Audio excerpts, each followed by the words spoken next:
A man in his 60s picked me up when I was stuck outside a small town. He had a quiet car with classical music playing. We didn't talk much until he pulled out a photo of a dog and said he used to ride shotgun. Then he smiled and told me to stay off the highway after dark. He didn't explain why. He just turned up the music.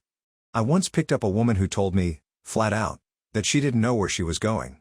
Wherever the wind, she said. She had no bag, no ID, and was wearing a coat 5 sizes too big. We drove in silence for 30 minutes. Then she pointed at a gas station and said, "Here." She got out, bowed, and walked into the woods behind the station. I never saw her again.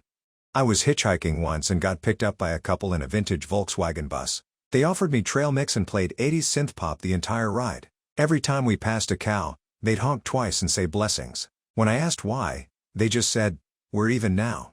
I don't know what that meant, but they dropped me off safely and waved like old friends. One guy I picked up seemed totally normal at first. Then he asked if I liked riddles. I said sure. For the next hour, he told me riddle after riddle, none of which had answers. I'd ask what the answer was, and he'd just smile and say, "There isn't one." It wasn't scary, just extremely weird. I dropped him off at a library.